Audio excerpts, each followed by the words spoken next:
그 게임이랑 메타버스 다르다고 말씀해 주셨는데 이 문제일 수 있는 것 같아요. 국게임법 조사처에서는 게임과 로블록스 게임과 메타버스가 다르다라고 이야기를 하고 있다고 하거든요. 근데 이게 좀 그런 것 같아요. 보면은 제페토는 스스로를 플랫폼이라고 그러고 게임이라고는 하지 않더라고요.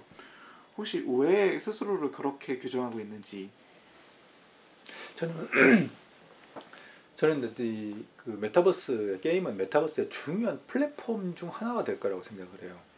그런 점에서 메타버스가 자꾸 게임하고 분리하려고 하는 것은 그 이유는 대충 이해는 됩니다. 아까도 말씀드린 대로 메타버스는 결국 게임이라는 데 대한 가장 부정적 이미지를 벗어나고 싶은 거고요. 국내에서 특히 이제 국내 비즈니스로 국내 비즈니스를 집착할수록 그런 경향이 드러날 거예요. 왜냐하면 국민의 절반이 게임에 대해서 부정적이니까. 두 번째는 뭐냐면 게임이 가지고 있는 여러 가지 규제가 있어요. 대표적인 경우는 게임산업진흥법. 그 안에는 여러 가지 규제들이 있습니다. 예를 들면 확률형 아이템, 아직 거기에 대한 규제는 없지만 예를 들면 아이템 거래에 대한 규제. 예를 들면 아이템을 그 개인 간 거래는 가능하지만 그 기업적 거래는 안 되거든요. 그러니까 대표적인 게 작업장을 막기 위한 하나의 그런 장치들인데 예를 들면 그런 것들이 대해서 그러니까 이 게임이라고 하는 순간 또는 게임 산업이라는 그 카테고리로 들어가는 순간 엄청나게 많은 규제가 적용이 되게 돼 있어요. 그럼 반대로 이렇게 해서 우리가 생각할 수도 있는데 게임 산업에서 규제를 풀어주면 쉽다고 생각할 수 있는데 지금 메타버스를 주장하는 사람들은 반대로 게임이 규제가 많으니까 피해가자고 생각하는 거예요. 근데 그런 점에서는 그렇게 되면 이제 어떻게 되냐면 메타버스라는 게 근본적으로 이제 아까 메타버스라는 게 게임이 그 중요한 하나의 카테고리다. 게임이 들어와 있다라고 이야기했는데 지금 같은 경우 보면 게임사가 메타버스에 진출한다는 말도 안 되는 스스로 모순에 빠지는 발언들이 나오고 있는 거예요. 그러니까 게임이라는 것 자체가 이미 메타버스 한 영역인데 그리고 메타버스의 시장 규모에서 게임을 다 빼버리잖아요. 그러면 정말 한 10분의 1 정도로 줄걸요. 전 세계에. 생각해보세요. 롤도 메타버스인데 그 다음에 포트나이트도 메타버스고 리니지도 메타버스인데 그거 다 빼봐요. 다 긁어내봐요. 그럼 도대체 제페토 매출 얼마인데요? 사람들이 그거 생각하고 뭔가 메타버스라는 그 산업 크기를 부풀릴 때는 게임을 싹 집어넣어요. 근데 메타버스의 발전을 어쩌고저쩌고 하다 싹 빼요. 우리는 게임 아니야. 이때는 게임이에요.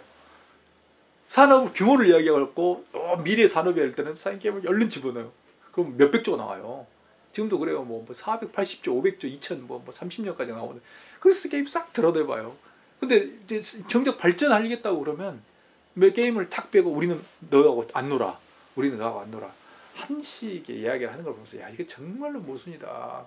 게임 회사가 메타버스에 진출한다고 말하는 순간 이 자체는 정말 형용 모순인 거예요.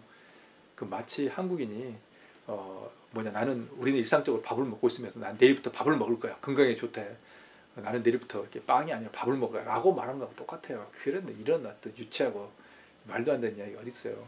하지만 메타버스를 추진하는 사람들 속에는 어떤 게 있냐면 한편으로는 게임이 가지고 있는 그런 어떤 산업적인 혜택을 누리고는 싶은데 그것과 분리해서 메타버스가 이런 제약 게임 산업이 게임이 가지고 있는 법적인 규제를 피하고 싶은 거예요. 그러니까 이렇게 해서 피해가 특히 대표적인 게 뭐냐면 NFT 같은 경우가 그래요. 블록체인 기반에 지금 그 게임사들은 NFT 기반에 즉 그 코인을 집어넣는 그런 구조를 예를 들어 대표적인 게 미르포 해외에서 지금 성공했잖아요. 하고 싶은 거예요. 국내에서도. 근데 국내에는 그게 막혀 있어요. 법 개정이 안 되면 그거 못 해요. 왜냐하면 국내는 받아야 하기 때문에. 근데 그걸 이제 메타버스라는 식으로 예를 들면 어떻게 할 수 있냐면요. 펄어비스가 도깨비를 냈잖아요. 그건 우리는 게임이 아니야 라고 지금 계속 마케팅을 때리고 있는 거예요. 제가 보기에는 국내에서 이 NFT의 코인을 생각하면서 뭔가 하고 있는 것 같아요.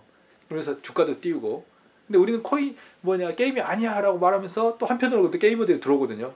그러면 이 게임이 아니라고 이야기하면서 또 게임의 혜택을 누리는 거예요. 게이머들 어서 오세요. 훌륭한 게임이죠. 라고 하면서 한편으로 게임이 아니야 그러면서 코인을 집어넣는 거예요. 그럼 뭐냐면 메타버스 플랫폼이라고 말하는 순간에 그 코인에 대해서는 제재할 수 있는 방법이 국내에서 없을 수도 있고 이걸 모호한 그레이존에 집어넣을 수 있어요. 도깨비 같은 그런 게임들은. 그래서 일석이조로 들어가는 거예요. 그러면서 그러니까 메타버스는 결국에는 게임하고 차별화를 시킴으로 인해서 새로운 규제가 없는 하나의 코인 등등을 넣을 수 있는 그런 어떤 메타버스의 세계를 만들겠다. 즉 뭔가의 게임에도 코인 넣고 다른 데도 코인 넣고 이런 하나의 세계를 집어넣으면서 좀 자유롭게 사업을 해보고 싶다는 즉 해외처럼 이런 하나의 의도를 가지고 있어요. 그래서 자꾸 게임하고 차별화를 시키는 게 그런데 국회의 그 입법조사처인가 거기서는 그런 보고서가 나온 걸 보고 좀 놀랐어요. 이 사람들이 제대로 묻고 알고 하는 건가라는. 아니 물론 그 메타버스 산업이 어쩌고 저쩌고 뭐 좀 발전시켜야 되고 이런 의도는 알겠는데 그분들은 선한 의도를 가지고 있는 것 같은데 이 기본적으로 그런 어떤 일반 게임사들이라든지 일반 메타버스를 추진하는 그런 회사들이 어떤 생각을 하고 있는지를 이런 어떤 전체 흐름 속에서 이런 의도 메타버스 게임을 분리하려는 의도를 가지고 있다는 걸 그분들이 알고 있는지에 대해서 저는 의문이 생겼거든요.